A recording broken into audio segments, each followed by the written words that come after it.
amada igreja, cumprimento a todos com a paz de Cristo Jesus, amém? Convido vocês a se colocarem de pé neste instante. Nós vamos dar início ao nosso culto ao Senhor nesta manhã. Quero cumprimentar também você que está aí na sua casa, conectados conosco, nesta manhã tão gostosa, onde o Senhor mais uma vez nos dá o privilégio de juntos adorarmos a Ele, como igreja, como corpo de Cristo. Por isso eu quero convidar você neste instante a fechar os seus olhos e levar os seus pensamentos ao Senhor, para que nós possamos consagrar as nossas vidas nesse instante, no altar de Deus, para que juntos nós possamos entregar a Ele o louvor, a honra que lhe é devida, e juntos também sairmos daqui edificados com a palavra de Deus. Senhor, nosso Deus, nosso Pai, nós louvamos e engrandecemos o Teu nome, pois só Tu és digno de toda a honra, toda a glória e todo o louvor. Nós queremos Te agradecer, Pai, por esta manhã, por mais uma oportunidade que o Senhor nos dá de estarmos juntos reunidos aqui em Teu nome, na Tua casa, casa que é chamada casa de oração. Nós queremos que o Senhor se faça presente aqui, neste lugar, e também com os nossos irmãos que estão em casa, conectados conosco. Eu te peço que o Teu Espírito Santo, Pai, possa criar essa conexão sobrenatural, uns aos outros, e ligados a Ti. Que nós possamos, meu Pai, neste dia, nos entregar como sacrifício vivo, santo e agradável ao Senhor, prestando nosso culto racional. Que o Teu Espírito Santo nos conduza nesta manhã. Essa é a nossa oração. Fazemos em nome do Teu Filho amado Jesus. Amém. Então eu quero convidar você para que juntos nós possamos glorificar, exaltar o nome do Senhor, aquele que é digno de toda a honra, toda a glória e todo o louvor. Amém?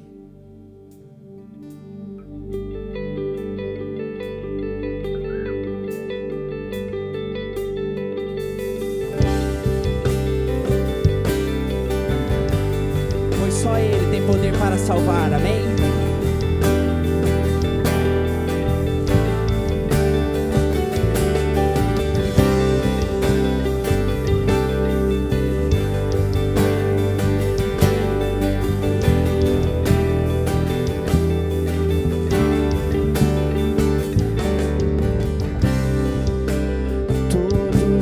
Necessitam de um amor perfeito, perdão e compaixão. Todos necessitam de graça e esperança, de um Deus que salva. Erga sua voz em adoração ao Senhor e diga: move as montanhas e tem poder para salvar, tem poder para salvar, para sempre o autor da salvação. Jesus a morte venceu, sobre a morte venceu. Ele venceu a morte, está vivo, amém?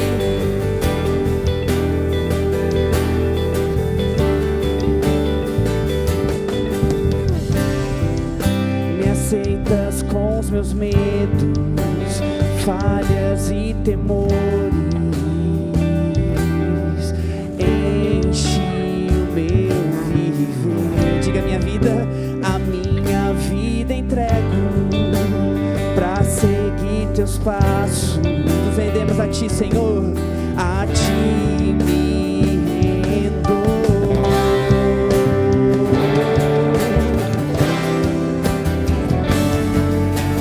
Cristo move as montanhas, tem poder e tem poder pra salvar, tem poder pra salvar, pra sempre o autor da salvação.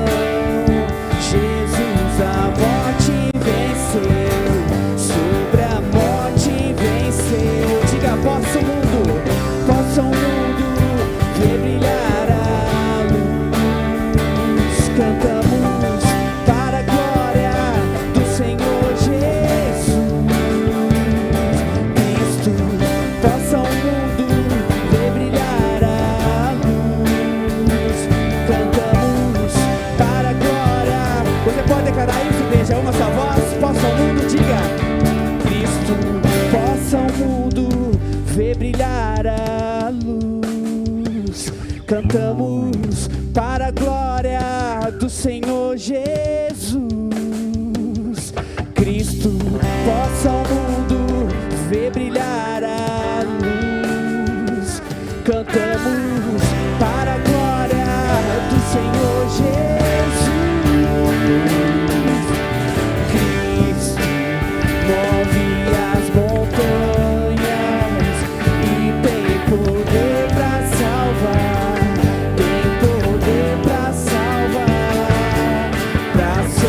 Você pode aplaudir ao Senhor? Aquele que se entregou por nós e venceu a morte em nosso lugar, nos dando vida e vitória. Amém? Os evangelhos contam que certa vez Jesus estava adentrando a cidade de Jerusalém, montado numa jumentinha, e a multidão o recebeu, colocando diante dele as suas vestes, os seus mantos, ramos, e diziam: Hosana ao filho de Davi. Hosana significa bendito é aquele que vem. Que nós possamos, como povo de Deus, também reconhecer que Ele é o nosso Deus, Ele é o nosso Senhor, Ele é o Messias, o Rei de Israel. Que nós possamos também declarar: Hosana, bendito é aquele que vem, pois a promessa que nós temos é que Ele voltará para nos buscar. Amém?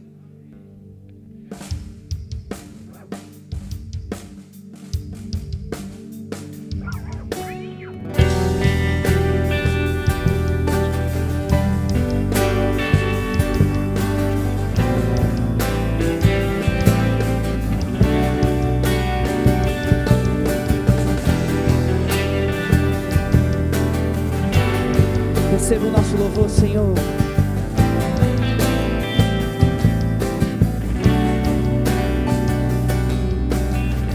Eu vejo o Rei da Glória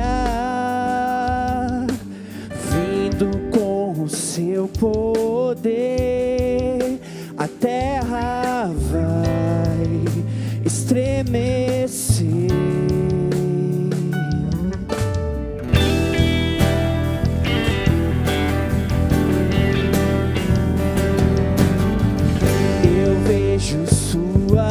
Graça, os pecados perdoa, a terra vai então cantar. Hosana, Hosana, Hosana nas alturas.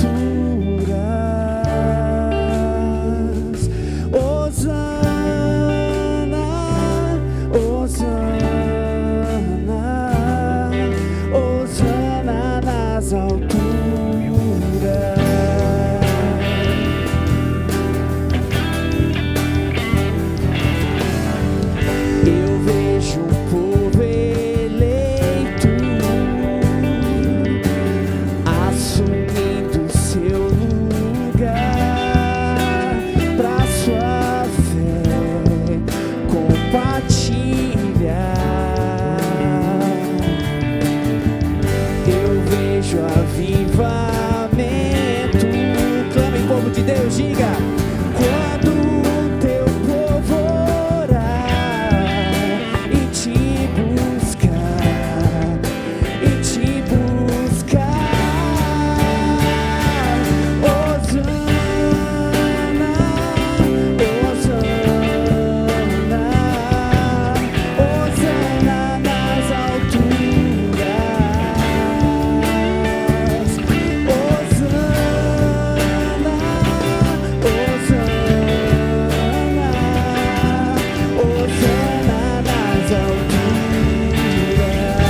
Viveremos para sempre com Ele, amém, igreja? Se esse é o seu desejo, essa é a sua oração, então declare: Hosana,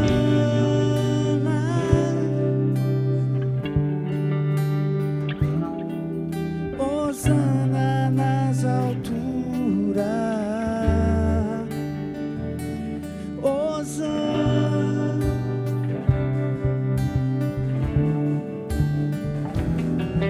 Hosana nas alturas. Mais uma vez, diga: Hosana, Hosana, Hosana nas alturas, Hosana, Hosana,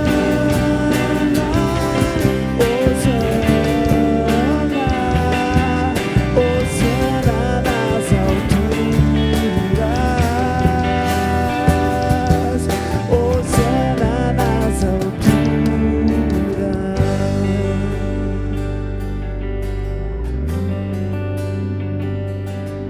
Hosana nas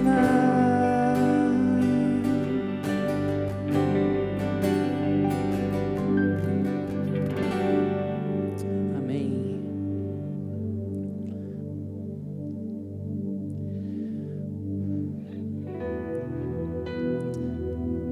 Isaías, quando teve uma visão, ele viu o Senhor assentado no alto e sublime trono, e os anjos querubins o adoravam, dizendo: Santo, Santo, Santo é o Senhor.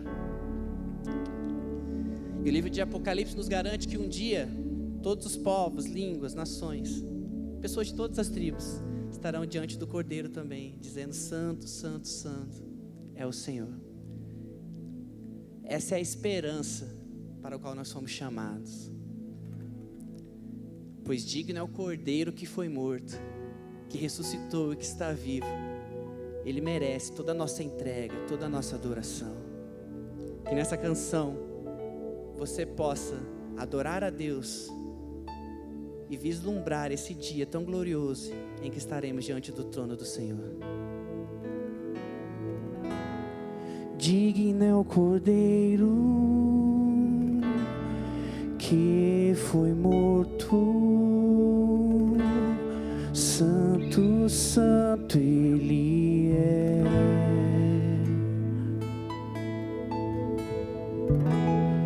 Um novo cântico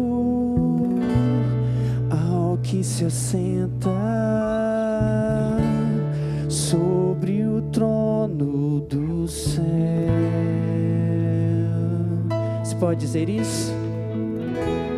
Digno é o Cordeiro que foi morto, Santo, Santo Ele é.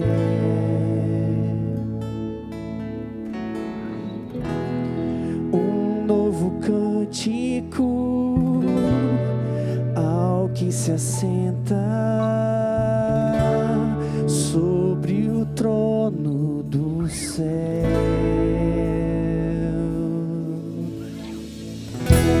Santo, Santo, Santo, Deus Todo-Poderoso, que era e é e há de vir.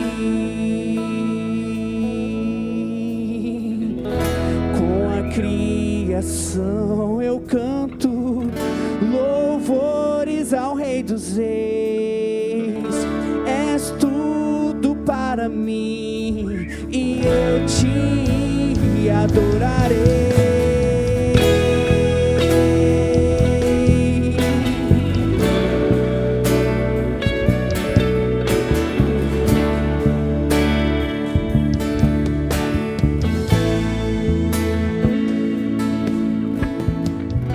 Está vestido do arco-íris, sons de trovão, luzes, relâmpagos.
extasiado, eu fico ao ouvir teu nome. Mais uma vez, maravilhado, extasiado, eu fico a ouvir teu nome, Jesus. Jesus, teu nome é força, é fôlego de vida, misteriosa, água viva. Santo, santo, santo, Deus Todo-Poderoso, que era e há de vir. Ele está aqui, igreja, adora Ele, diga. Com a criação eu canto louvores ao Rei dos Reis. És tudo para mim e eu te adorarei. Diga. Santo, santo, santo, Deus Todo-Poderoso, que era e há de vir. Com a criação eu canto louvores ao Rei dos Reis. És tudo para mim e eu te adorarei.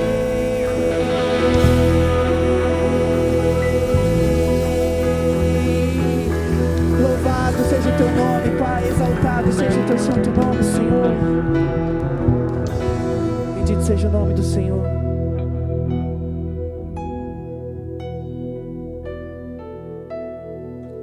Aleluia, que coisa boa ouvir a igreja cantando, a igreja adorando. Que bom ouvir este louvor subindo ao trono da graça do Senhor. E nós vamos orar neste momento. Eu peço que você, em nome de Jesus, se você concorda com a oração, diga amém, diga aleluia, diga glória a Deus, exalte o nome do Senhor Jesus. Muitos são os motivos que nós temos pelos quais orar. A palavra do Senhor diz: buscar-me-eis e me achareis, quando me buscarem de todo o coração. Coloque o teu coração nesta oração também.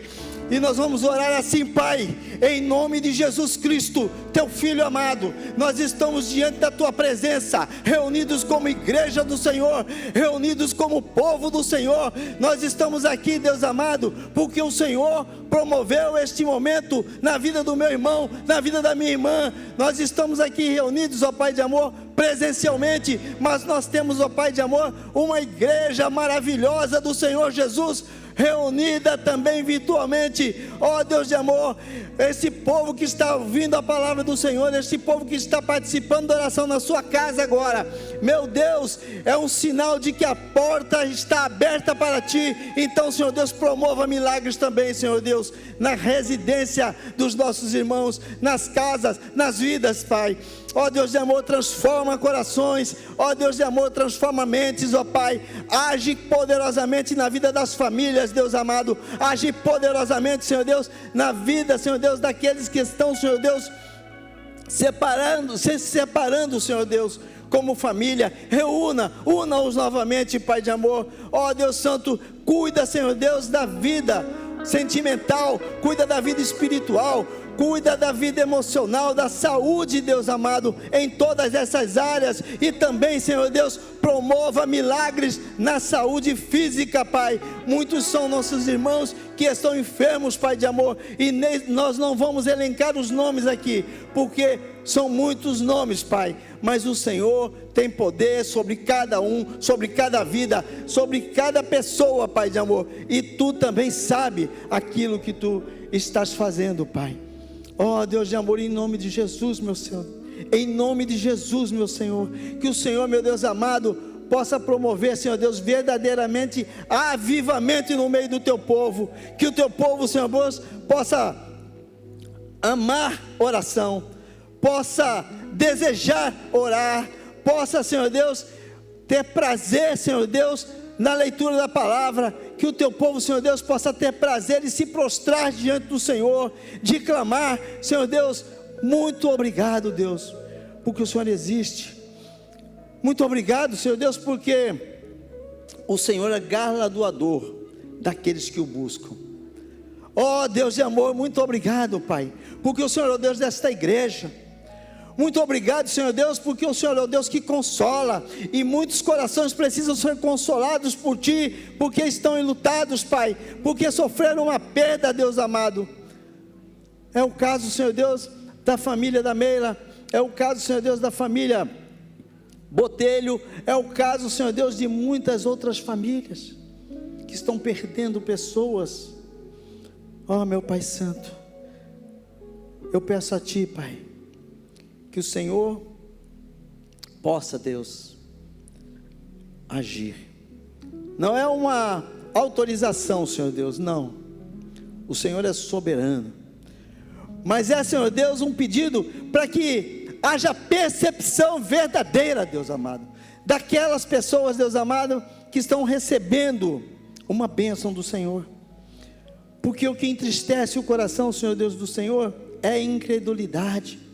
E muitas vezes, Pai, nós agimos assim, Senhor Deus, com incredulidade. O Senhor promove um milagre, o Senhor promove uma bênção, o Senhor faz alguma coisa, e nós ainda, Senhor Deus, assim, duvidamos de que foi o Senhor. Perdoa-nos, Senhor Deus, por isso. Deus Santo, em nome de Jesus também, eu quero pedir, Senhor Deus, que os corações aqui nesta manhã, e também nos lares, sejam tocados por Ti, para que tenham em si a generosidade, porque nós vamos também dizimar, nós vamos também ofertar neste momento. E aí, Pai, que o Senhor toque nos corações, para que estes corações sejam generosos. Porque esta igreja, Deus amado, que o Senhor plantou aqui há mais de 65 anos atrás, é uma igreja missionária também. É uma igreja que sustenta missionários, Pai. E eles estão no campo. É uma igreja, Senhor Deus, que promove, Senhor Deus, missões, e eles estão nos campos. E nós, Senhor Deus, precisamos de recursos. O Senhor não precisa, mas nós precisamos, a igreja precisa, para continuar a obra do Senhor. Então, Pai de amor, que também neste momento Tu os abençoe, Tu os guarde, Tu dê sabedoria, Tu dê discernimento, Tu dê coração generoso ao Teu povo, em nome de Jesus. Nós iremos fazer isto agora, dizimar e ofertar, enquanto o grupo canta uma canção. Deus abençoe.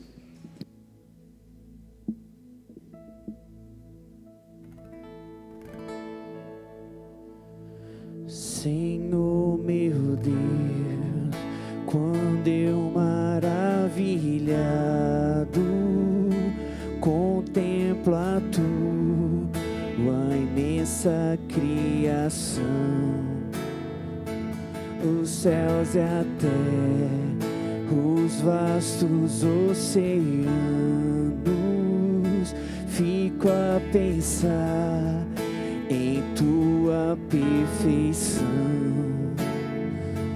Então minha alma canta-te, Senhor. Grandioso és Tu, grandioso és Tu. Então minha alma canta-te, Senhor. Grandioso és Tu, grandioso és Tu.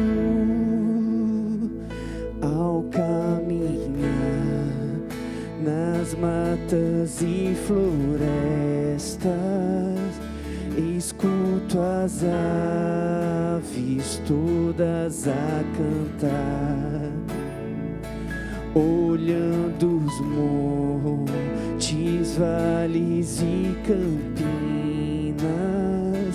em tudo vejo Teu poder sem par.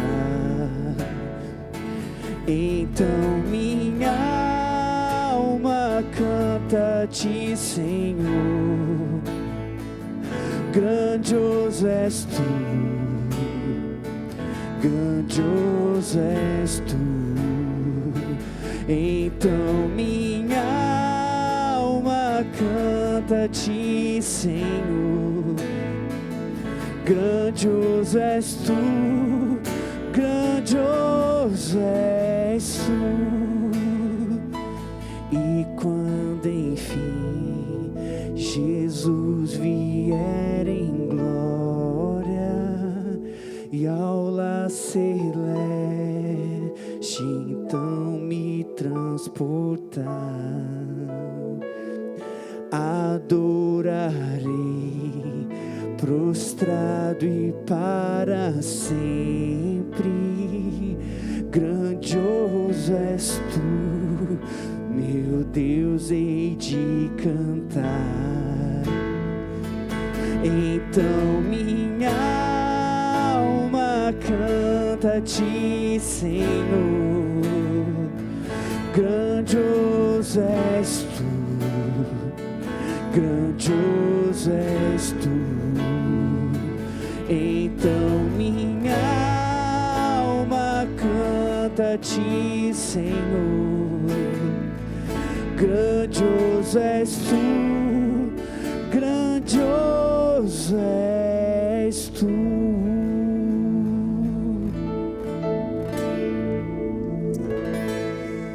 Glória a Deus. Glória a Deus, glória a Deus.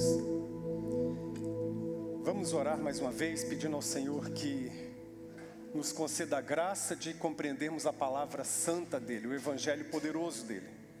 Então peço que você feche os seus olhos, mentalize agora aquilo que Deus pode realizar. Essa espera deve estar firmemente em nosso interior, em nosso coração. Deus vai falar comigo, Deus vai falar ao meu coração. Deus, em nome de Jesus, abra o coração e a mente dos teus filhos. Livra-os de quaisquer distrações neste momento. É um tempo que nós investiremos agora para estudar a tua palavra, compreender o teu evangelho, entender e, acima de tudo, assimilar e praticar aquilo que o Senhor tem para nós. Nós viemos de uma semana de muitas lutas, muitas dificuldades. Alguns aqui enfrentaram gigantes, outros fecharam a boca do leão. Mas neste domingo, Deus, nós pedimos a graça de que o Senhor alimente o nosso coração, que nós saiamos daqui com o sentimento de que compreendemos a tua palavra e fomos abastecidos para mais uma semana, em nome de Jesus, amém. Glória a Deus. Abra sua Bíblia, por favor, no Evangelho de Jesus, segundo o relato de Mateus, no capítulo 13. Evangelho de Jesus, segundo o relato de Mateus, no capítulo 13.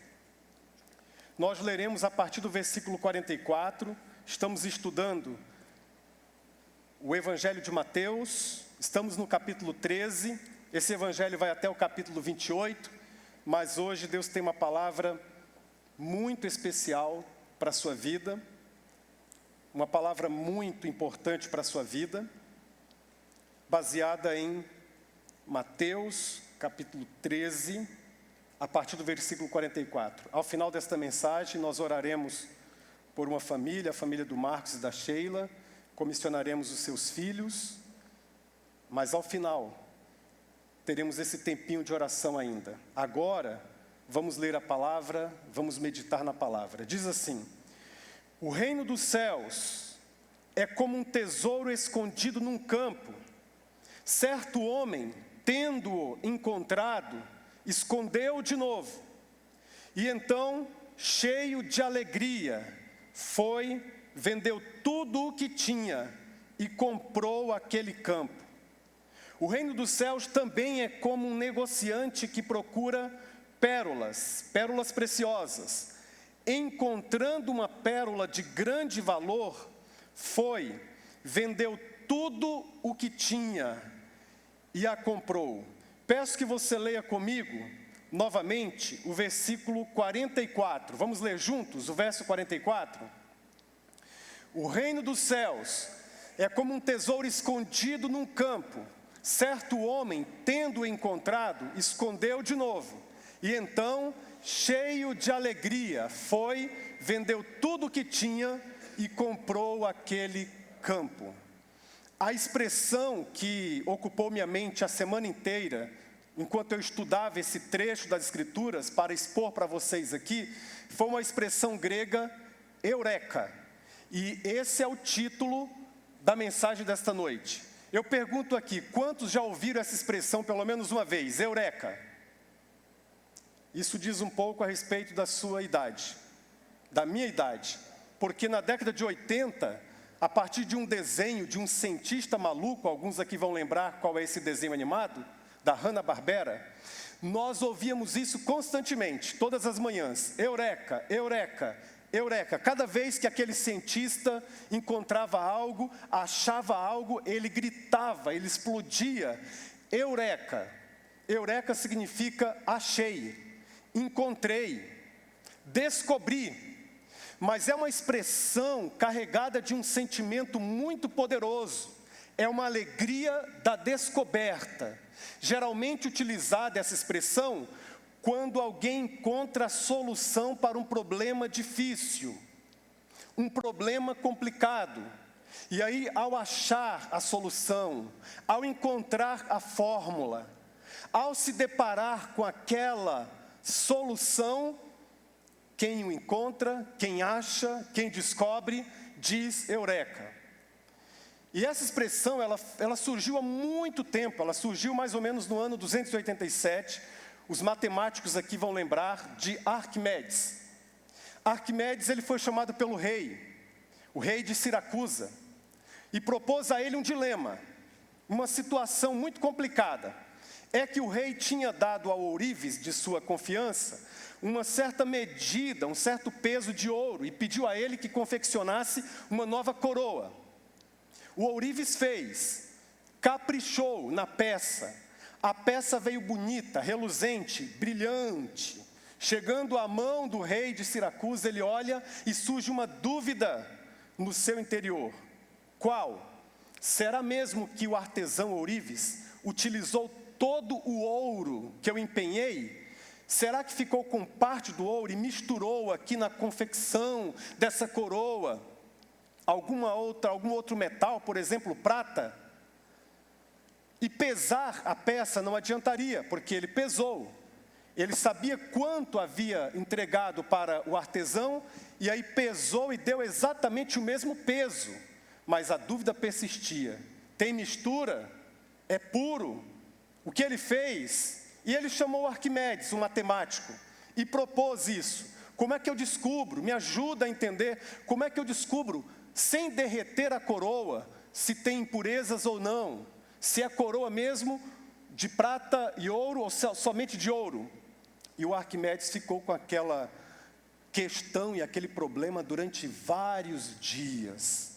Os historiadores contam que ele atravessou um mês pensando naquele problema, como medir. Ele descobriu que dava para saber se medisse a densidade da prata, a densidade do ouro, muito além do peso, mas ele não tinha como, não existia nenhuma tecnologia à época para medir a densidade daqueles materiais. Aí um dia, no seu banho, numa banheira, quando ele entra na banheira, ele percebe que o volume de água sobe. Ele sai da banheira, volta ao normal. Entra novamente, sobe o nível de água. E ele diz, eureka, eu descobri. E conta-se que ele saiu nu mesmo pela cidade, gritando eureka, eureka, porque o seu coração se encheu de uma alegria enorme. Ele descobriu então, eu vou mergulhar o ouro, eu mergulho a prata, eu mergulho a coroa e vou medir a densidade, porque ele descobriu que a densidade do ouro era maior do que a densidade da prata. E disse ao rei, o seu artesão, o seu ourives, te enganou. Em outras palavras, o Arquimedes sabia o peso das coisas. Ele sabia o valor das coisas. Em outras palavras, ele sabia agora com certeza matemática que o ouro é mais denso do que a prata, que o ouro tem mais valor do que a prata, que o ouro pesa mais do que a prata em todos os sentidos. Por que eu estou contando essa história para você? Por duas razões. Primeira, que a palavra eureka está aqui no texto bíblico. O texto escrito em grego, o texto original do Novo Testamento, a palavra eurekas aparece no versículo 44 e aparece no versículo 46.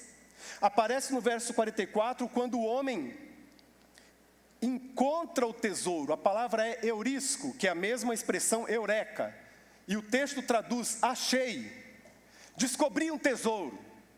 E aparece no verso 46, quando diz que o homem que estava buscando pérolas, ele encontra, e a palavra mais uma vez se repete aqui, eureka, ele achou, ele encontrou.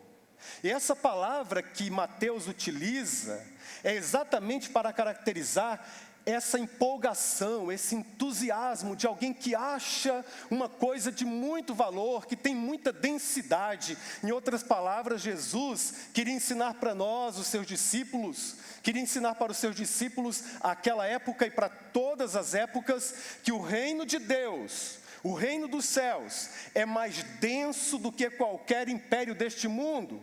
O reino de Deus é mais denso, tem mais densidade e tem mais peso e mais valor, portanto, do que quaisquer realidades no mundo. Louvado seja o nome do Senhor. Mas, no texto que nós estamos estudando, há dois jeitos de descobrir. Primeiramente, você tem o homem, e é o primeiro jeito, que ele não estava procurando nada. Ele não estava buscando por nada. Ele não estava em busca de um tesouro. Ele não estava numa expectativa de encontrar absolutamente nada. Ele estava, quem sabe, trabalhando no campo. Isso provavelmente, na história que Jesus conta, essa é a sequência, a intuição e a imaginação de cada um de nós. Ele estava no seu trabalho. Não estava pensando em tesouro, não estava procurando tesouro, mas tropeçou no tesouro, achou quase que como por acaso, encontrou, não estava buscando, mas encontrou. Isso é pura graça, é pura graça. Da mesma forma, esse primeiro tipo, há muitas pessoas no mundo todo, há muita gente no mundo todo, e nesses 27 anos quase, 26 anos de ministério pastoral, eu tenho percebido isso. Que muitas pessoas não estão diretamente buscando, diretamente procurando, não estão em busca, vão atrás de outras realidades. Quem sabe vão atrás de uma saúde melhor, vão atrás de uma felicidade, vão atrás de um jeito melhor de cuidar de suas empresas, dos seus negócios.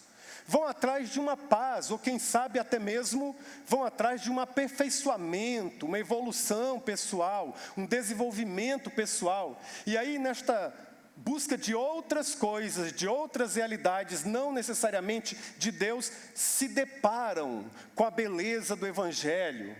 E hoje, nesta era da internet, isso tem acontecido com mais frequência. A pessoa vai em busca de, eu quero crescer, eu quero aprender uma outra língua, eu quero me desenvolver enquanto pessoa. Percebam que este não está buscando diretamente a espiritualidade, não está buscando diretamente a Deus, mas em busca dessas outras realidades, dessas outras ferramentas, de repente um artigo, um vídeo, coloca a mente dele em contato com o reino dos céus, e ele diz, descobri, achei, encontrei.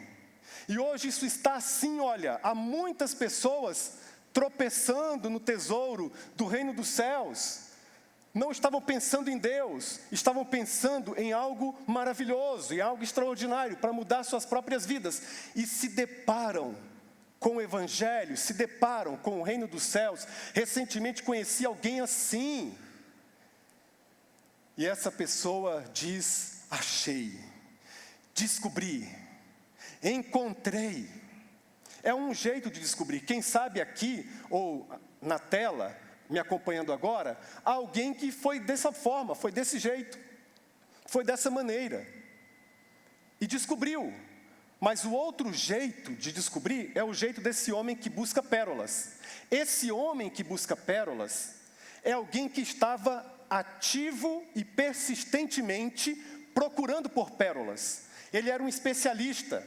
ele era um negociante, Jesus utiliza essa palavra, e ele vai em busca de pérolas. Ele já tinha essa avidez por encontrar coisas preciosas. Ele era um caçador de pérolas. Ele não tropeça no tesouro, ele não encontra por acaso. Diretamente é o que ele quer, é o que ele almeja, é o que ele anseia. E ele encontra, ele acha, ele diz eureka. Dessa forma também há esse outro tipo de descobrir, esse outro jeito de descobrir, que é o mais comum. São pessoas que querem Deus, que estão em busca de Deus, que querem o contato com o transcendente, que querem desenvolver-se espiritualmente, que desejam nutrir-se da espiritualidade, estão em busca, vão até a fonte, vão nos evangelhos, vão nas escrituras. Geralmente são pessoas que já têm uma queda, uma tendência religiosa, espiritual, e elas vão nessa direção e encontram e dizem: descobri, achei, e se sentem preenchidas, tocadas, abençoadas, e se sentem empenhadas, porque descobriram um tesouro, descobriram uma pérola, mas ainda assim é pura graça, porque quanto à pérola, nenhum ser humano pode fabricá-la, nenhum de nós pode fabricar algo tão precioso, algo tão poderoso, mas são dois jeitos de descobrir.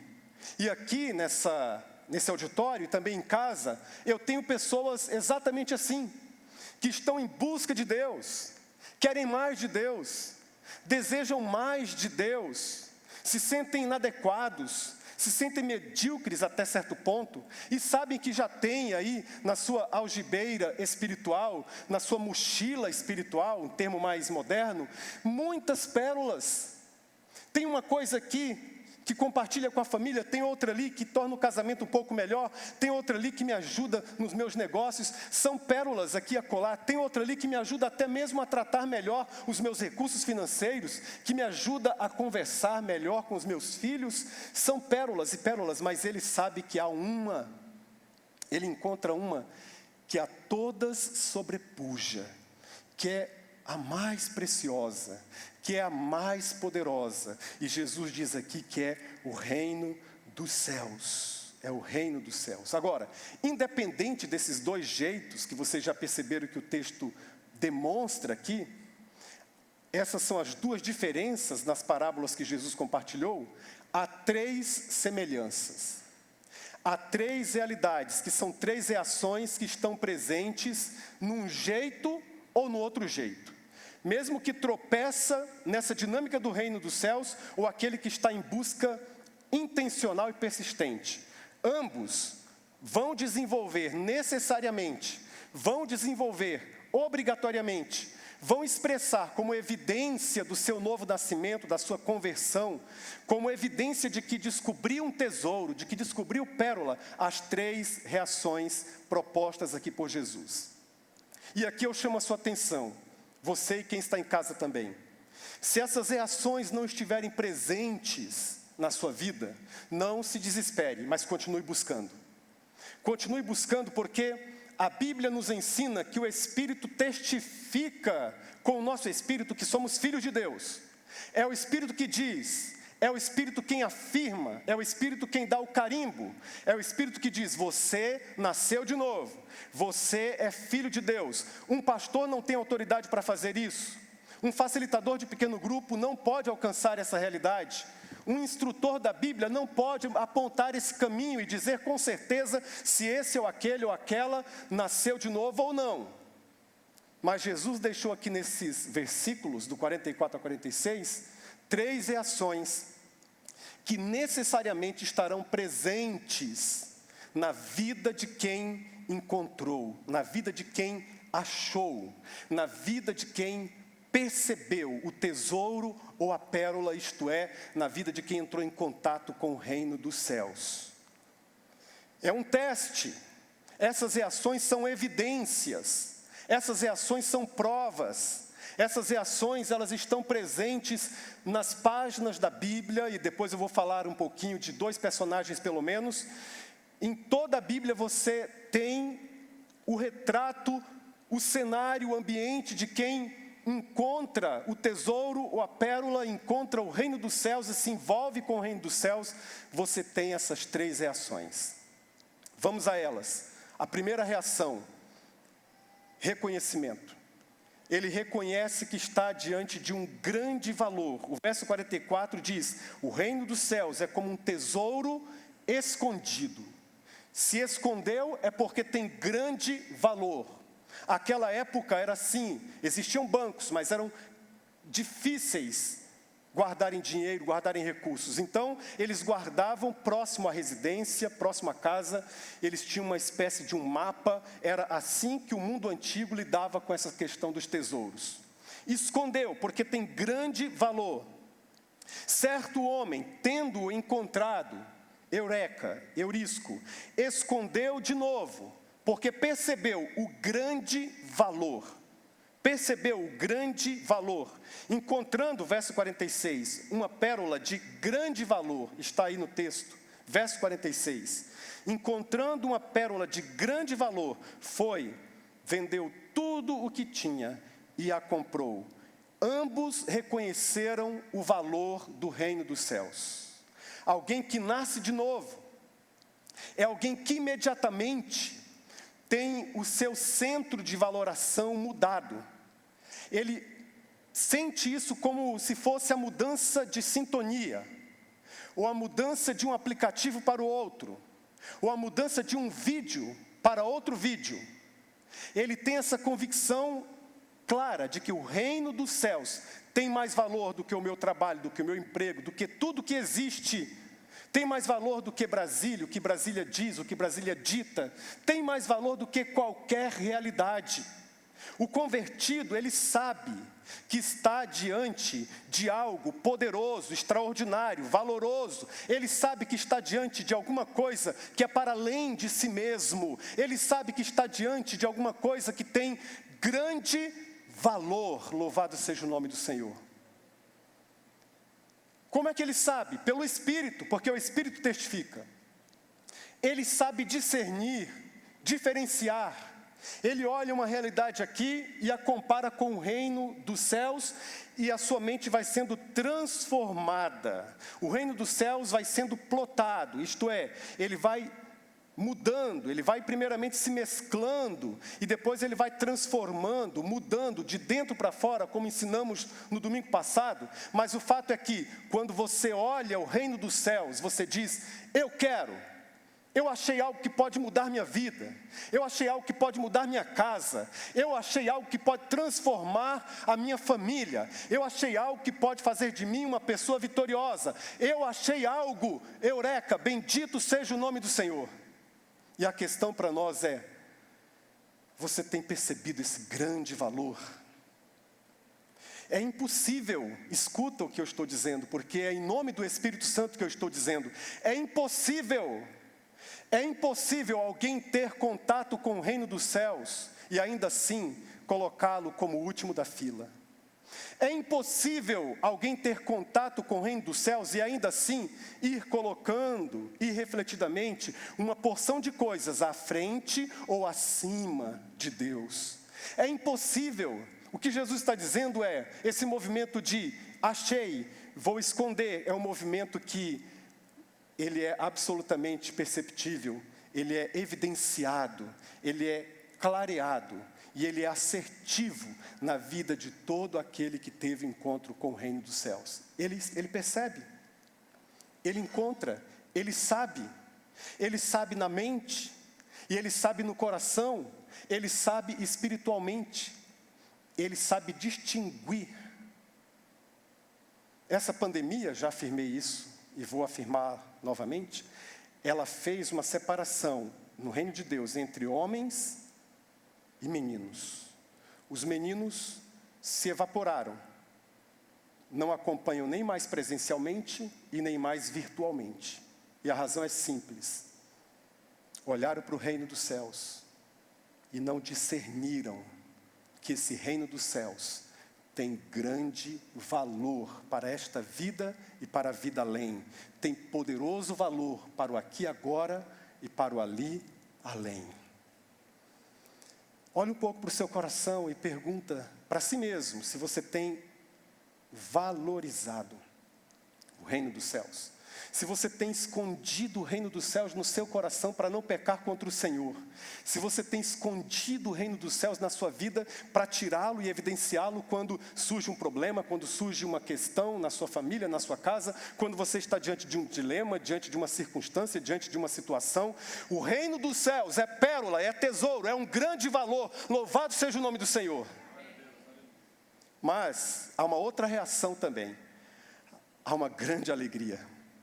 Há uma grande alegria. O verso diz: o reino dos céus é como um tesouro escondido num campo. Certo homem, tendo-o encontrado, escondeu de novo. E então, cheio de alegria, foi, vendeu tudo que tinha e comprou aquele campo. Cheio de alegria. Essa é uma outra reação. A primeira reação é grande demais, é poderoso demais. Alcança a minha vida, abarca a minha família, a minha existência, resolve meu passado, me dá ânimo e poder no meu presente e me lança num futuro de paz e não de guerra, de prosperidade, de santidade. Mas isso traz para o coração uma grande alegria. E aqui, por favor, há muitas pessoas que estão tristes neste mundo. O nosso país está triste por conta dessa pandemia, de todas essas circunstâncias. E talvez você pense, mas eu não estou expressando essa grande alegria, o que há de errado com a minha fé, o que há de errado, será que sou salvo ou não? Entendam, a tristeza orgânica, a tristeza química não é o que Jesus está tratando aqui. Se você está triste quimicamente, organicamente, você precisa de um médico, você precisa de remédio, e está tudo bem, e é bom que você vá, e é bom que você entenda que Deus cura da doença e cura na doença, e é bom que você entenda que Deus cura de forma direta, e Ele também cura de forma indireta, através da ciência, da medicina, dos remédios. O fato é que Deus cura. A questão aqui é que essa alegria ela é espiritual. Gálatas 5, a partir do 22, diz que é fruto do Espírito. É uma alegria diferente. É uma alegria que nem sempre tem sorriso no rosto, mas tem sorriso no coração. É uma alegria que muitas vezes é um paradoxo, e é interessante, mas muitas vezes essa alegria vem acompanhada de lágrimas. Eu chamo essa alegria também de alegria molhada, porque é uma alegria que vem acompanhada de lágrimas, mas é alegria. Essa alegria também vem de nós procurarmos, ainda que imperfeitamente, fazermos a vontade de Deus, porque o Salmo 40, versículo 8, o salmista Davi diz: encontrei grande alegria por fazer a tua vontade. É impossível ser feliz fazendo sempre a nossa vontade, porque a nossa vontade tem uma porção de coisas na nossa vontade que elas são a favor de nós.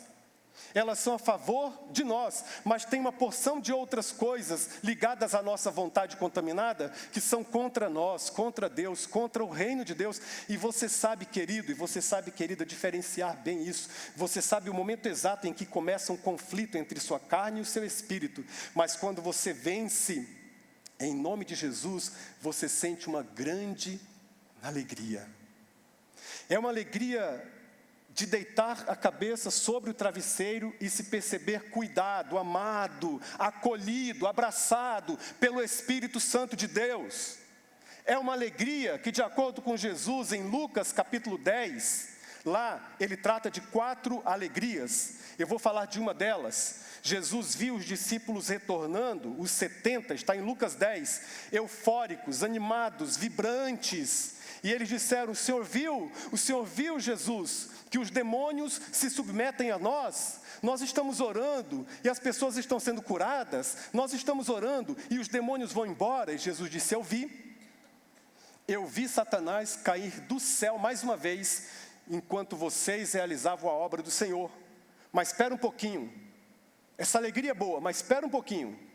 Se alegrem muito mais por saberem, se alegrem muito mais por descobrirem, se alegrem muito mais pela convicção de que o nome de vocês está escrito no livro da vida. Ainda que o seu nome seja riscado de todas as listas deste mundo, o Senhor nos dá uma certeza: Do livro da vida ninguém apaga, ninguém retira, está escrito com letras de sangue. É meu, foi perdoado, é meu para sempre, eternamente. Louvado seja o nome do Senhor. É alegria. É a alegria de abrir a palavra a cada manhã e de encontrar uma verdade. É uma alegria da comunhão dos santos. É uma alegria, como disse o salmista Davi: alegrei-me quando me disseram, vamos à casa do Senhor.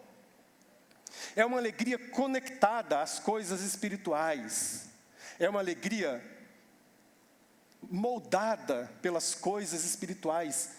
Isso é uma evidência. Isso é uma evidência. Deixa eu confessar algo para vocês. Por causa da minha família, né, eu vim descobrindo isso tudo há uns 5 anos, dos meus avós, dos meus pais, o do meu pai, e também pelo lado da minha mãe, eu tenho uma tendência para a melancolia. E às vezes eu acordo mais melancólico, mas eu fiz um compromisso de ler a palavra, mesmo quando eu não quero. Aqui está o segredo. Leitura da Bíblia é disciplina. É disciplina.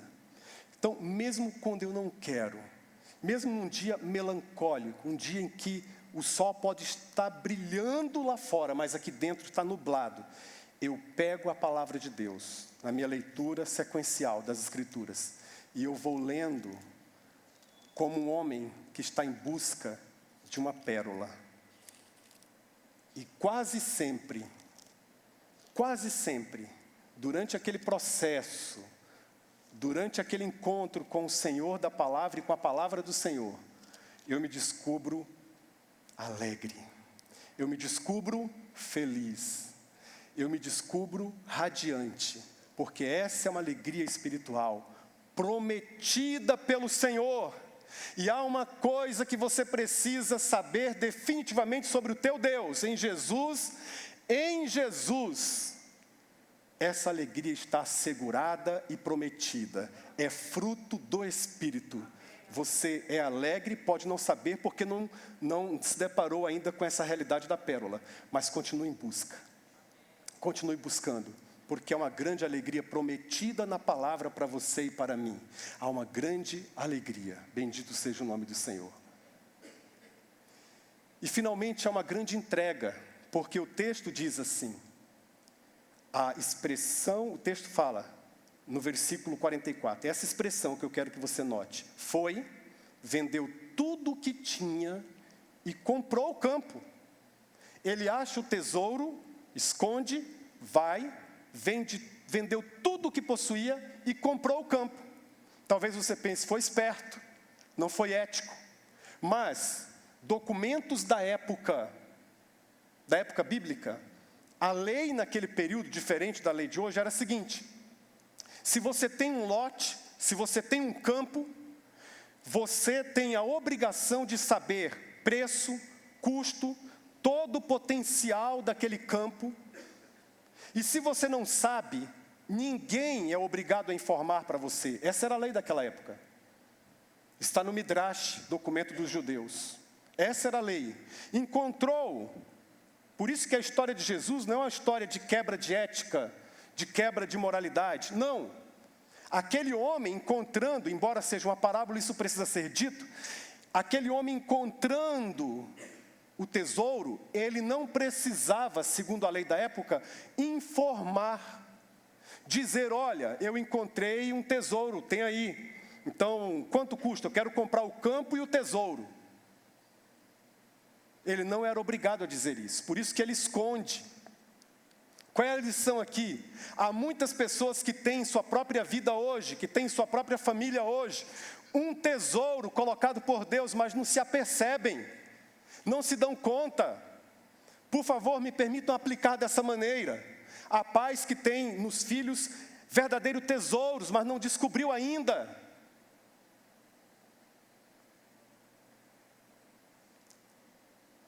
Há mulheres que são verdadeiros tesouros para os seus respectivos maridos, mas o marido não descobriu ainda. O oposto também é verdadeiro. Há homens que são verdadeiros tesouros, para seus respectivos cônjuges, mas eles não descobriram ainda.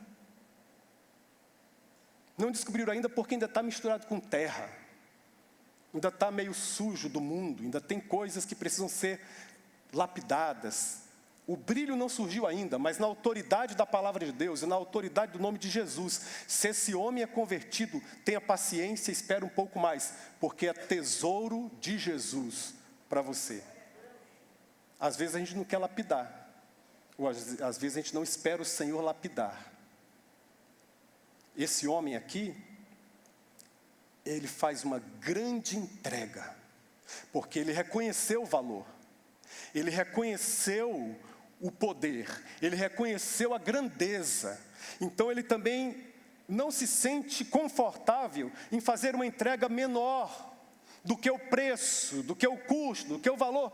Ele vende tudo e entrega, e adquire o campo. A mesma coisa está relacionada ao homem que encontra a pérola. O verso 46 traz exatamente a mesma expressão. Jesus diz, ele foi, vendeu tudo o que tinha, vendeu tudo o que possuía, e ele comprou a pérola de grande valor. O que Jesus está dizendo aqui não é que nós temos que comprar a salvação, não. Salmo 51 diz que o preço da nossa salvação nenhum homem pode pagar. Não é uma questão de salvação aqui, é uma questão de angariar, de você abrir mão de coisas para angariar o poderoso reino dos céus. Você abrir mão de realidades que você julga tão caras e tão especiais, e quando comparada ao reino dos céus, elas não são absolutamente nada. Vou dar 2 exemplos para você na Bíblia. O primeiro exemplo do homem que tropeçou no reino dos céus, da sua beleza, na sua lindeza, da forma como ele é, foi o apóstolo Paulo. Ele estava buscando, era matar os cristãos, está lá no texto bíblico. E ele dizia que estava fazendo um favor para Deus, promovendo aquela guerra santa, aquela guerra religiosa. E ele não estava em busca de Jesus, ele estava em busca de cristãos para matá-los. Seu nome? Saulo, Saulo de Tarso. E ele vai com cartas para a região de Damasco, na Síria, com uma autorização do governo para subjugar qualquer cristão que encontrasse pelo caminho, e poderia inclusive matar um desses crentes. Por exemplo, Atos capítulo 7 fala de Estevão, o primeiro mártir da fé cristã. E diz a Bíblia que ele faleceu ali aos pés de Saulo, de Tarso. Saulo não fez nada. Quem sabe esboçasse até um sorriso no rosto, do canto de lábios. Está perdendo. Essa fé cristã de vocês está acabando. Está vendo aí? Diz a Bíblia que ele estava ali, naquele cenário cruento, aquele cenário horrível, sanguinário, estava ali. Mas quando ele vai na direção de Damasco, na Síria, todo armado até os dentes, com ira, enraivecido, furioso, diz o texto de Atos dos Apóstolos que surge uma grande luz, e uma grande voz que ele ouviu e viu a luz: Saulo, Saulo, por que me persegues? Quem é que fala comigo, Senhor? Eu sou o Senhor a quem tu persegues. Ele não estava perseguindo o Senhor Jesus, mas Jesus ensinou ali que quem persegue a igreja dele, quem persegue o seu corpo, está perseguindo. Esse é um detalhe, é uma realidade da nossa fé cristã que nós nunca podemos esquecer, e parece que nós estamos nos esquecendo. Lembre-se sempre que se alguém mexeu com você como povo de Deus, está mexendo com o próprio Cristo. E Saulo cai, seus olhos ficam com escamas. Você conhece o desfecho da história. Ele é levado para a casa de um discípulo, ele recebe a Cristo. Depois ele fica 13 anos isolado, aprendendo como que eu leio o Antigo Testamento com base em Jesus. Ele descobriu esse tesouro que é Jesus. Ele mesmo fala nas suas cartas que eu sei em quem tenho crido, e eu estou seguro que Ele é poderoso para guardar o meu depósito o meu tesouro. Ele usa essa expressão, guardar o meu tesouro. Paulo viu, Jesus é o meu tesouro, Jesus é o bem mais precioso, Jesus é o meu Senhor, mas é o meu amigo, Ele é tudo para mim. E quando ele escreve a carta aos Filipenses, que é a carta da alegria, no capítulo 3, a partir do versículo 7, creio que vale a pena nós lermos, Filipenses capítulo 3, ele faz isso. Carta aos Filipenses, capítulo 3, aqui, a partir do versículo 7. Eu quero ler para você, olha o que ele diz. Mas o que para mim era lucro, eu passei a considerar como perda por causa de Cristo. Mais do que isso, eu considero, aqui está o segredo, eu considero tudo como perda, comparado com a suprema grandeza, veja isso, igreja, com a suprema grandeza do conhecimento de Cristo Jesus, o meu Senhor, por quem perdi todas as coisas, eu as considero como esterco, palavra forte, para poder ganhar a Cristo e ser encontrado nele, não tendo minha própria justiça que procede da lei, mas a que vem mediante a fé em Cristo, a justiça que procede de Deus e se baseia na fé. Aí ele coloca o sonho dele. Olha o sonho dele, são 4. Eu quero conhecer a Cristo, número 1. Eu quero conhecer o poder da ressurreição, número 2. Eu quero conhecer a participação em seus sofrimentos, número 3. E eu quero ser semelhante a Ele em sua morte, número 4. Será que isso faz parte dos nossos sonhos? Sabe o que ele disse? Ele falou assim, eu estudei aos pés de Gamaliel. Se eu comparar isso com Cristo, isso aqui é esterco. Eu fui fariseu de fariseus, membro do Sinédrio, membro do Supremo Tribunal Federal da época, o Paulo. Mas se eu coloco isso diante de Cristo, isso não é nada. Isso aqui não é nada. Tem valor? Tem. Deus pode usar? Pode. Deus quer usar? Quer. Mas se você colocar o canudo, o diploma, os títulos debaixo do braço, respirar fundo e se empenhar, enquanto nada da sua vida tem a ver com o reino, nenhum sacrifício é feito, nada. Então disse o apóstolo Paulo em outra carta, em outro discurso, em outro sermão, 1 Coríntios capítulo 15, que se nós esperamos em Cristo só para esta vida linear, se nós esperamos em Cristo só para esta vida, de todos os homens nos tornamos o mais digno de lástima, o mais digno de pena, o mais digno de dó. Sabe qual é o problema com a igreja? Deus tenha misericórdia de mim, tenha misericórdia de mim. Sabe qual é o problema com a igreja do século 21? Nós queremos um evangelho sem sacrifícios. Nós queremos um cristianismo sem sacrifícios. Nós queremos um evangelho sem pagar o preço. Mas cristão, nascido de novo, discípulo de Jesus, prepare-se para fazer uma grande entrega. É uma grande entrega. Só o Senhor pode fazer isso no seu coração, no meu coração. O que você tem que entregar? Que entrega você tem que realizar? Que entrega você tem que fazer? Ela é grande. Ela é grande. Então, Paulo é o exemplo do homem que não estava procurando tesouro. Ele estava procurando se dar bem no seu meio político. Mas ele tem um encontro com Jesus. E tem um detalhe, quando ele se encontra com Jesus e nele, em Cristo, todo o reino do céu se evidencia, ele tinha convicção que estava diante de um grande tesouro. Por isso ele fez uma grande entrega.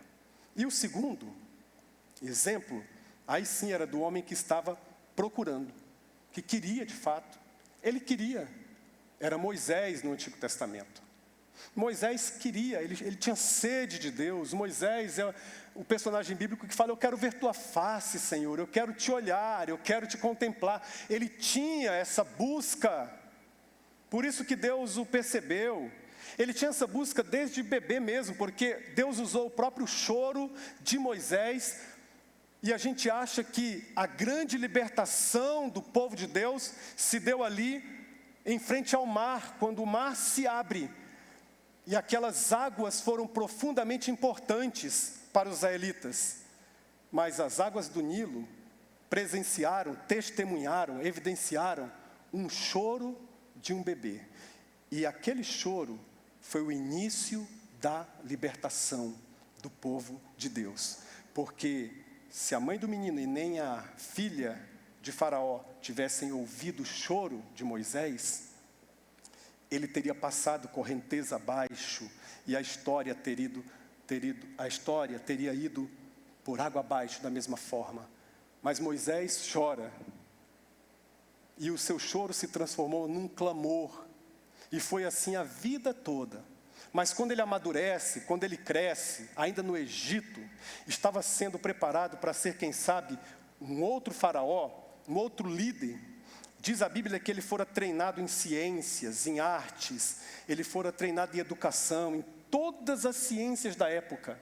Ele era um catedrático, ele era um jurista, ele conhecia das leis de diversos países, ele era um poliglota, apesar de dizer, como desculpa para Deus, que ele era pesado de línguas, que ele tinha dificuldade de se comunicar, gago, quem sabe. Apesar de tudo isso, havia no coração daquele moço uma sede de justiça. Ele não suportava ver coisas erradas. Uma vez ele viu um homem maltratando um israelita, e ele não se contém, ele faz justiça com as próprias mãos. Ele estava errado, mas o que essa situação demonstra é que o coração dele era ávido por justiça.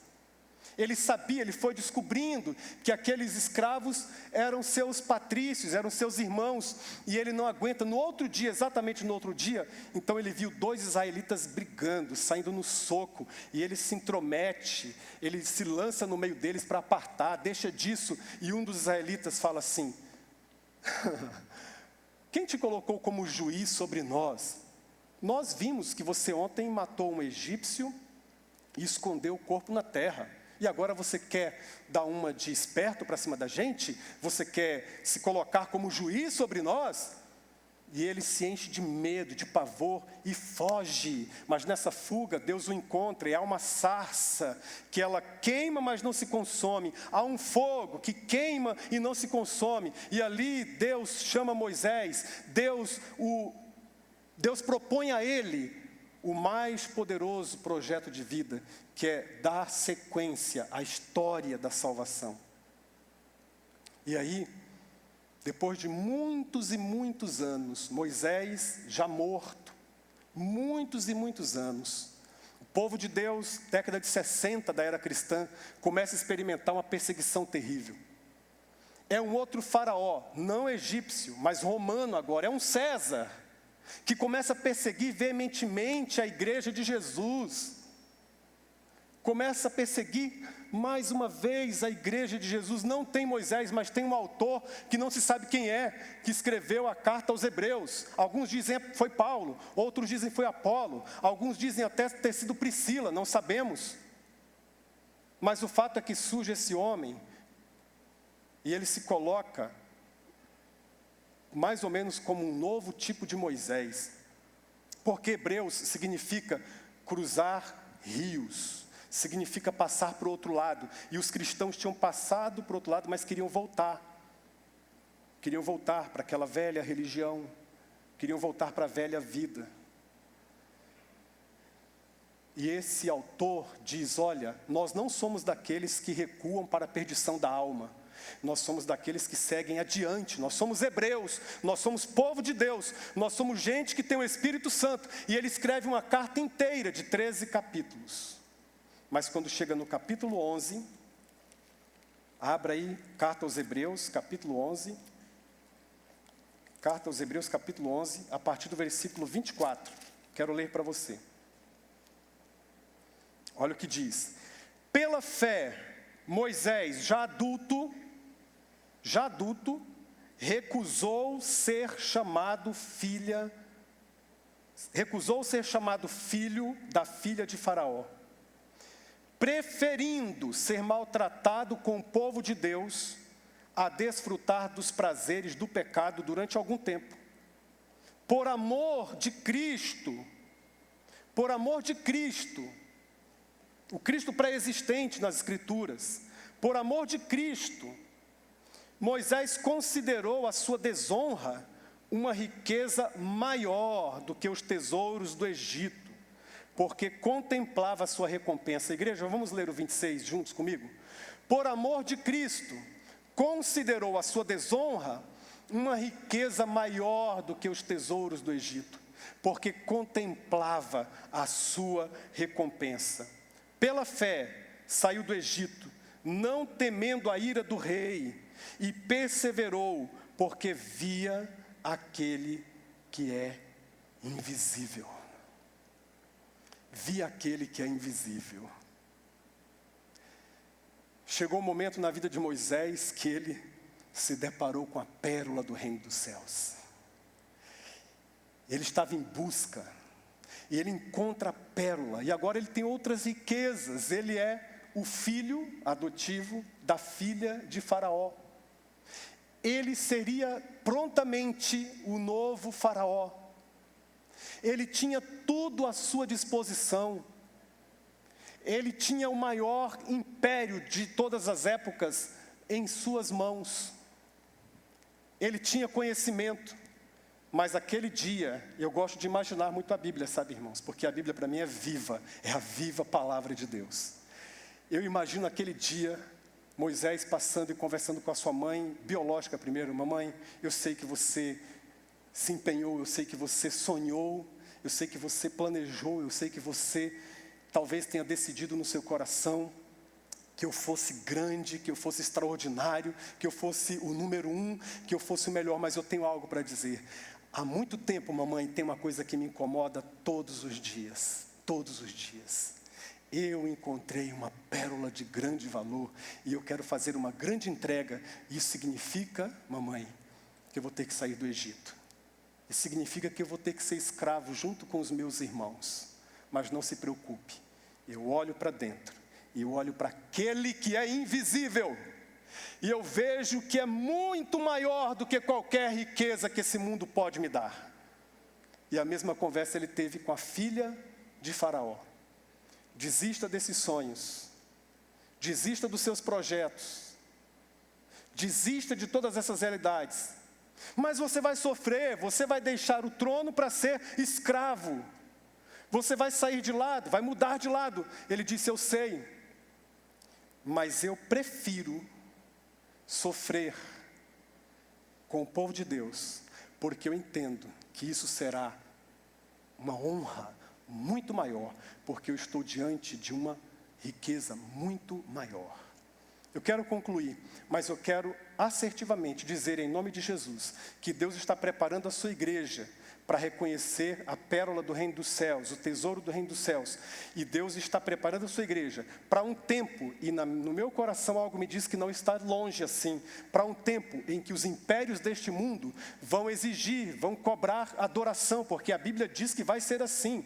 E você vai ter a oportunidade de ser como Moisés e dizer: se eu abrir mão, eu posso ser escravo, eu talvez não compre, talvez não venda, seja impedido por um selo de adquirir bens, de adquirir coisas, mas eu não estou nem aí, porque eu estou vendo aqui algo que é invisível. Os meus olhos estão numa cidade eterna, num país chamado Nova Jerusalém. Louvado seja o nome do Senhor. Esse dia chegará para a igreja em todo o mundo, e quando chegar, discípulo de Jesus, esteja preparado para agir como Moisés. Não por pena, mas por poder espiritual, porque você terá uma convicção inabalável de que encontrou o tesouro, de que encontrou a pérola. São 3 reações. 3 reações. Quem nasceu de novo reconhece o grande valor do reino dos céus. Quem nasceu de novo tem uma grande alegria nas coisas espirituais, nas coisas que têm a ver com o céu. Quem nasceu de novo faz uma grande entrega. Entrega a vida. Entrega a vida. Deixa Deus dirigir. Deixa Deus comandar. Deixa Deus coordenar. Deus chama a igreja para essa grande entrega. Vamos dar uma resposta para esse mundo. Esse mundo tem escandalizado e tem tropeçado na igreja, porque diz: é do mesmo jeito. Não, não é do mesmo jeito. Você não é da mesma maneira. Você foi alguém que encontrou pérola, que encontrou tesouro. Você só tem que saber agora que o Evangelho, ele exige de você uma posição, uma atitude, qual seja a atitude de reconhecer entre o vil e o valoroso, a atitude de expressar alegria nas coisas relacionadas ao Espírito de Deus. E a postura de entregar-se ao Senhor. Entrega a sua vida, entrega os seus sonhos, entrega o seu casamento. Não seja como o jovem rico, que Jesus propõe algo para ele. Jesus não queria o dinheiro, as finanças, os recursos. Jesus queria a vida, mas havia algo impedindo aquele jovem rico da parábola de Jesus, outra, do encontro de Jesus, na verdade, outra. E qual era o que estava impedindo? Ele não viu o valor do reino dos céus. E diz a Bíblia que ele saiu triste porque tinha muitos bens. Esses dois da parábola saíram felizes porque venderam tudo o que tinham e entregaram para obter o reino dos céus, para obter espaço, caminho. E aí, talvez você pense, mas então minha vida vai ser sem nada? Não. O Evangelho vai dar a você muito mais do que você imaginou, do que você pensou. E o Salmo 16 diz assim, já que nós estamos na geração dos notados, os que querem ser notados a qualquer custo, o Salmo 16 diz assim, quem são os notáveis desta terra? É uma pergunta que o Salmo 16 faz, que Davi faz. Quem são os notáveis desta terra? E o Salmo 16 responde, ele diz assim, os notáveis são aqueles que fizeram de Deus toda a sua porção na terra dos viventes. Os notáveis são aqueles que disseram, Deus, Tu és a minha maior riqueza nesta terra. O Salmo 16 diz, eu não tenho bem nenhum além de Ti. Além de Ti. Como diz Abacuque, e nós pegamos esse trecho, fizemos uma linda canção, que eu recito agora, a linda canção, que diz assim, me falte água, o alimento, o suprimento para o amanhã que vem, se aos meus olhos faltarem toda a luz, só não me falte a presença de Jesus. Então vamos orar, eu quero orar com você nesse momento, eu peço que você feche seus olhos, em casa também. Pastor, essa palavra delineou o meu coração. E eu quero tirar a poeira das doutrinas sustentadoras da Bíblia. Eu quero voltar a ter comunhão contigo, porque eu não posso olvidar jamais de que eu encontrei uma grande pérola e um grande tesouro. Talvez você esteja aqui e fale, mas eu não encontrei, mas eu quero encontrar. Continue buscando. Porque é fato que alguns vão encontrar sem buscar. Mas a promessa mais linda, mais poderosa, mais benfazeja é aquela que diz, se você me buscar de todo o coração, você vai me encontrar.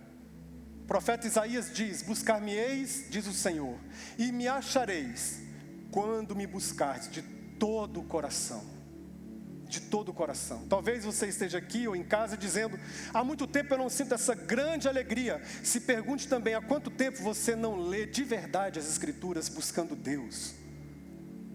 Há quanto tempo você não se dedica a um pouco mais de oração? Faz quanto tempo que você não é levado pelo Espírito a fazer um jejum, que é uma maneira poderosa de dizer para o seu corpo e para todo o seu organismo, de que você sabe, com todo o seu ser, que nem só de pão viverá o homem, mas de toda a palavra que procede da boca de Deus. Faz quanto tempo que você não jejua? O salmista, no Salmo 40, verso 8, diz, eu me alegro em fazer a tua vontade. Faz quanto tempo que você não, de forma intencional, não tem a consciência de que está dizendo não, se sacrificando para algumas coisas, fechando a porta para algum pecado? e se voltando para Deus. O cristianismo segundo o Novo Testamento, o cristianismo segundo o Evangelho, não foge de problemas, não foge do sofrimento, não foge da dor, mas sabe que a alegria do Senhor, a nossa força é. Sabe que a alegria é fruto do Espírito. Eu não quero chamar hoje ninguém à frente, mas eu quero, em nome de Jesus, suplicar a Deus que chame a sua mente para as coisas do céu, para o reino dos céus, o seu coração para o reino do céu. Pai, em nome de Jesus, abençoe a todos nós, abençoe os teus filhos, que esta palavra tão bonita, tão poderosa, a palavra do teu Evangelho, entre no coração dos teus filhinhos e no meu coração mais uma vez, e nos dê uma semana de pensamentos nas coisas do alto, uma semana de mergulho nas coisas do teu Espírito. Deus, eu oro por este homem que tem um desejo enorme de ser teu, um desejo enorme de pertencimento. O Senhor o trouxe aqui nesta manhã, o Senhor o abençoe. O Senhor, ó Deus, diga a ele: eu vou me revelar a ti, eu vou me mostrar a ti. Abençoe, ó Deus, a todos nós. Abençoe os teus filhos, abençoe o teu povo, abençoe a mim e a cada pessoa que ocupar este púlpito. Nos dê cada vez mais o compromisso de anunciar a tua palavra do jeito que ela é, em nome de Jesus, amém.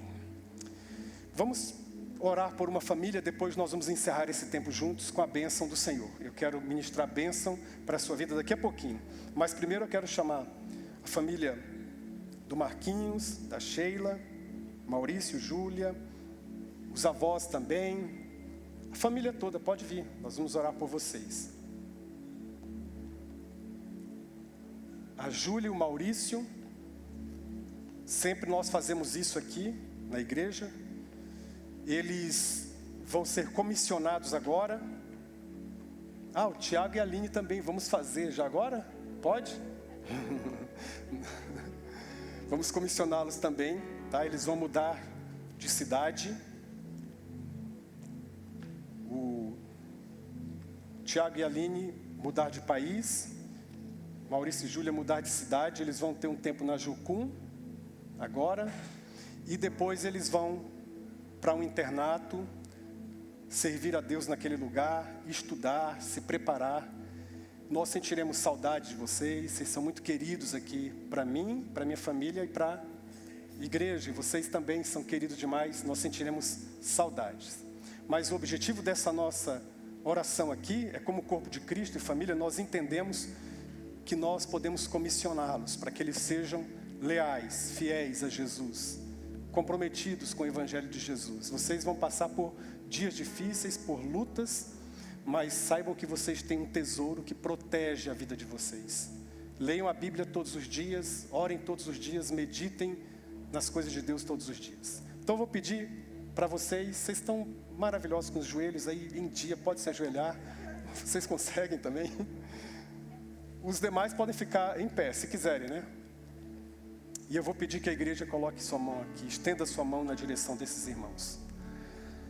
Pai, em nome de Jesus, a família do Senhor é este contexto que às vezes corta o coração de despedidas, de os teus servos, e assim é a igreja. Eles vão para outros lugares, eles vão trabalhar em outros lugares, eles vão estudar em outros lugares. Mas a igreja do Senhor também é esse contexto de alegria, de ver o crescimento dos teus filhos, de ver que eles estão tendo portas abertas em outros contextos, em outras cidades e até em outros países. Por isso, como igreja, nós oramos pedindo a tua bênção e a tua proteção espiritual na vida do Maurício, na vida da Júlia, na vida do Tiago, na vida da Aline, na vida dos teus servos. Nós oramos pedindo que eles sejam protegidos na mente e no coração. Nós oramos para que eles sejam guardados e que eles se tornem cada vez mais arautos do Evangelho, representantes do teu reino neste novo contexto. Em nome de Jesus. Amém. Amém. Deus abençoe vocês. Fiquem em pé e vamos orar mais uma vez, ministrando a bênção do Senhor. Que o amor de Deus Pai, a graça bendita de Jesus, o Filho de Deus, a comunhão e o encorajamento do Santo Espírito, seja com esta igreja, reunida presencialmente e online, e com todas as igrejas espalhadas por toda a face da terra, hoje e para sempre. Amém e amém. Tenha uma ótima semana, em nome de Jesus. Amém.